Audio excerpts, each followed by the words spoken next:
安倍さん、心からご冥福をお祈りいたします。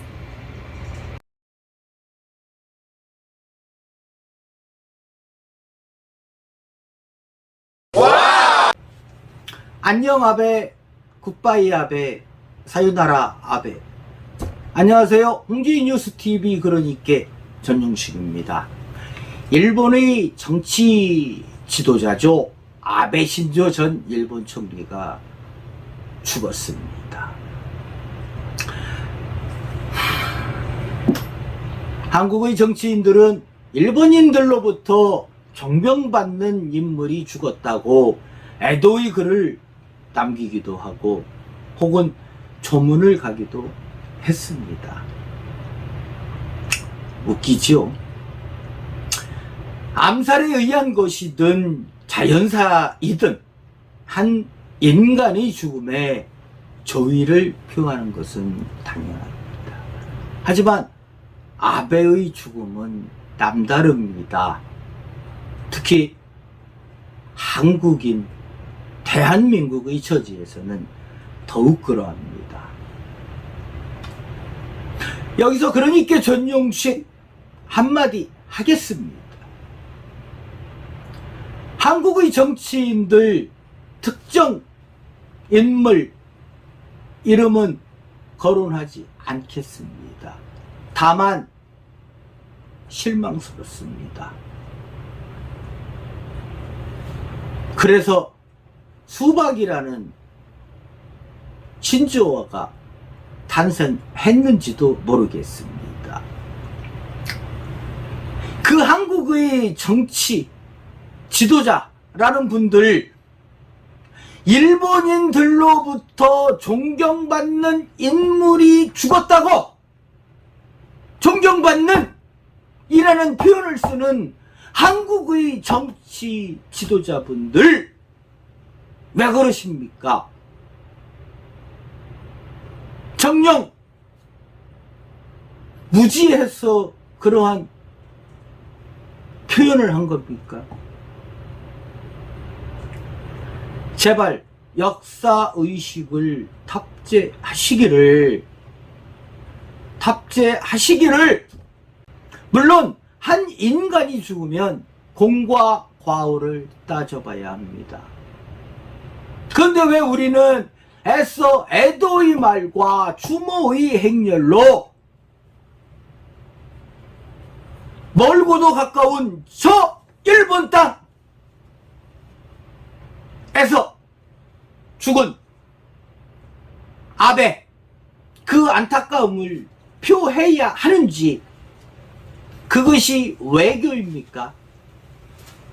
아니면 동방예의지국 대한민국이라 그러는가요? 저들은 인정하지도 않는데 왜 우리는 그래야 하는지요? 정치 지도자분들이 앞장서서 그러한 것을 국민들에게 전해줘야 되는 거 아닙니까?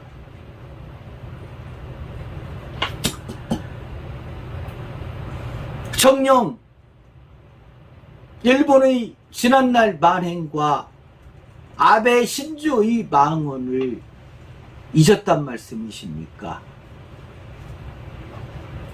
일본 사람들이 아베 신조를 존경한다는 그 의미가 무엇인지 정녕 모르시는지 참으로 다시 한번 되묻고 싶습니다.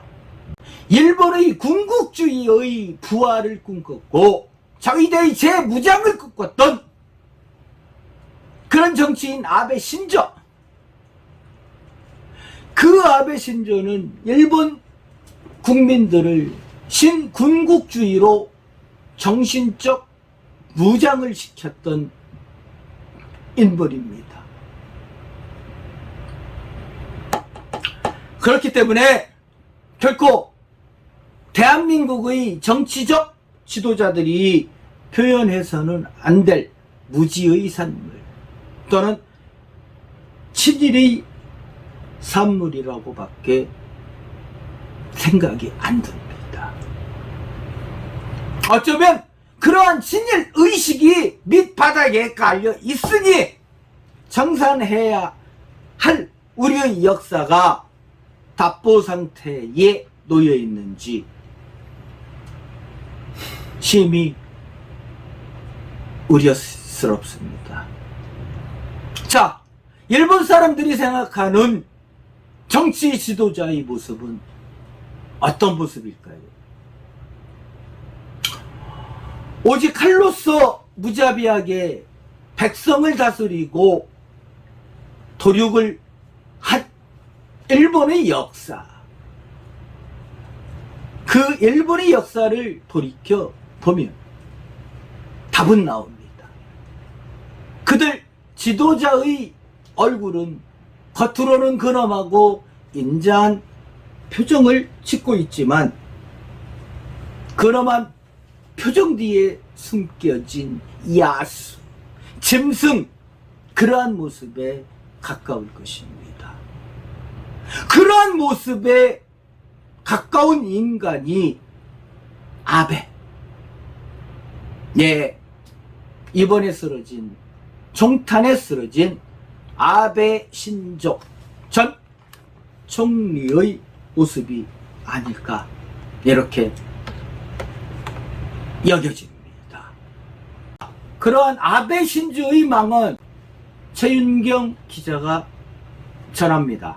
네, 그렇습니다. 아베 신조는 평화헌법을 개정해 전쟁 국가로 만들려 했고 한반도에 대한 일제의 식민 지배를 사죄한 아키히토 일왕과 일본 지도자들의 공식 발언을 부인하면서 일본의 침략이 국제법상으로 불법 행위라고 할 수 없다고 억지를 부렸던 인물입니다.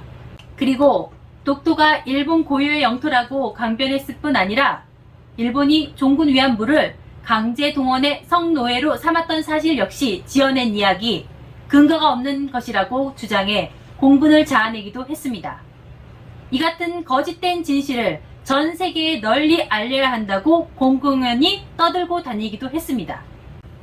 특히 그는 반도체 소재의 한국 수출을 제한한 보복조처를 합리화하면서도 우리나라에 대해 약속을 안 지키는 어리석은 국가, 한국 위안부들에게 사죄 편지를 보낼 생각이 털끝만큼도 없다는 등의 모욕적 망언을 늘어놓기도 했습니다.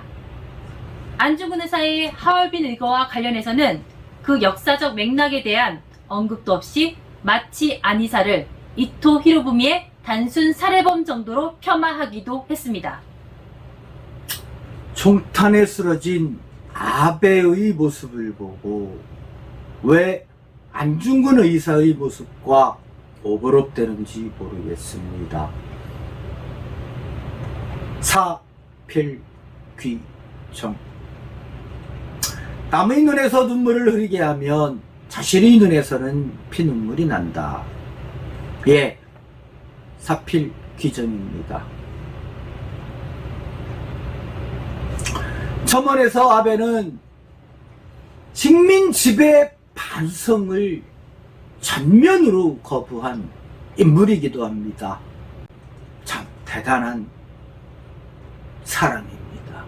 한 나라의 지도자라면 국제적인 외교를 생각해서라도 반보 정도는 뒤로 물러서는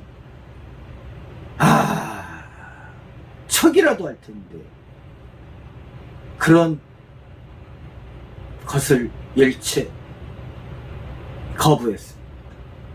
특히나 위안부 문제에서도 100억을 적선하듯 던져주며 이제 마무리되었다, 이제 마무리되었으기에 불가역적이다.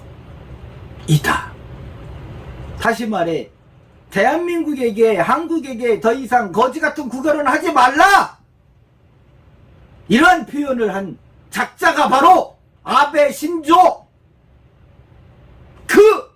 였습니다.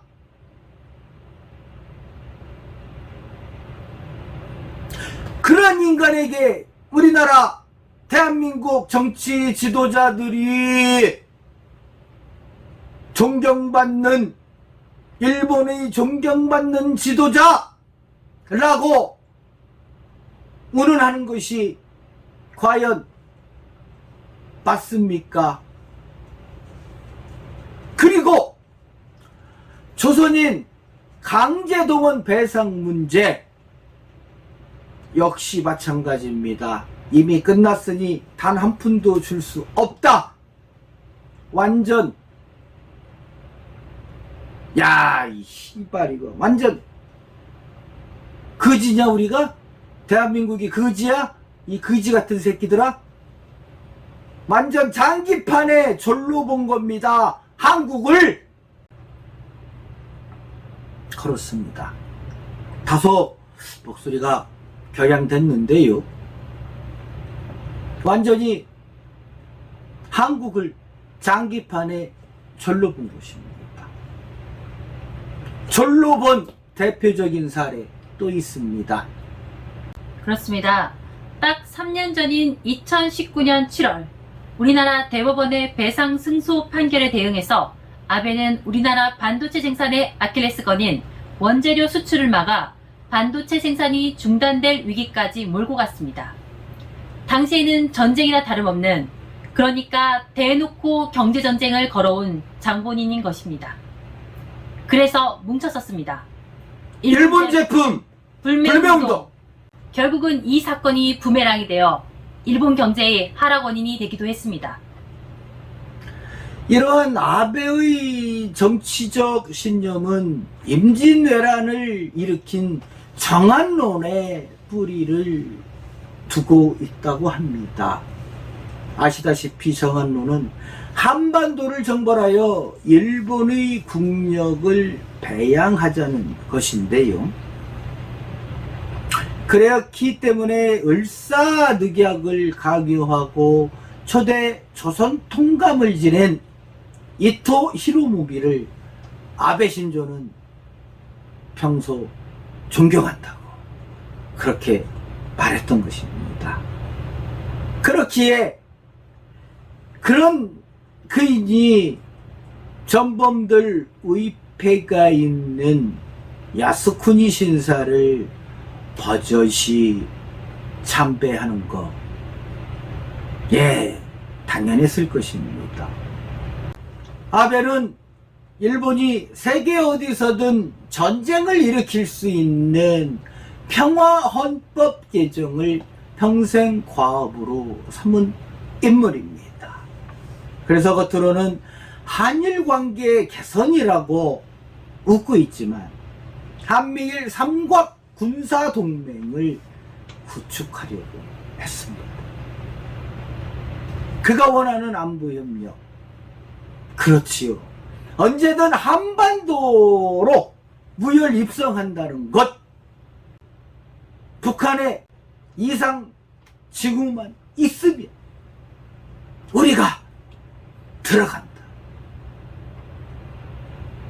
네, 그 야욕, 바로 이것이 그의 숨은 의미인 것입니다. 아베 신조가 죽고 난 다음 참여한 선거에서 자민당이 압도적 승리를 하면서 이제 헌법 개헌 국회의원 정족수를 넘겨버렸습니다. 사실 이 부분이 예민한데요. 이들이 만약에 군국주의를 표방하면서 다시 한번 자위대를 무장시키고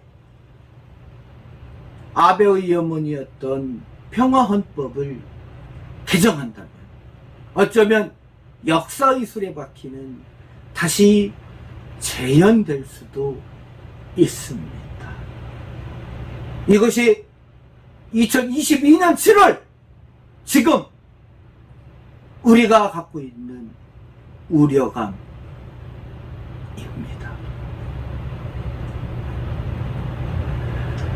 홍주인 뉴스TV 그러니께 전용시 아베의 죽음이 남긴 빛과 그림자에서 아픈 민족사의 교훈을 찾아야 합니다. 그리고 한국인이라면 아베 신조를 애도하는 감상적, 추모적 감정은 적절치 않다. 이렇게 한마디 남깁니다. 이상 홍주인 뉴스TV 그러니께 전용식 최윤경 기자였습니다. 아베상, 心からご冥福をお祈りいたします。 뭔 뜻이야? 뭔 뜻이야? 뭐라고 그랬어? 욕했냐? 삼가 고인의 명복을 빕니다. 이런 친일파냐? 이거 아닌가요? 그럼. 그러면 사요나라.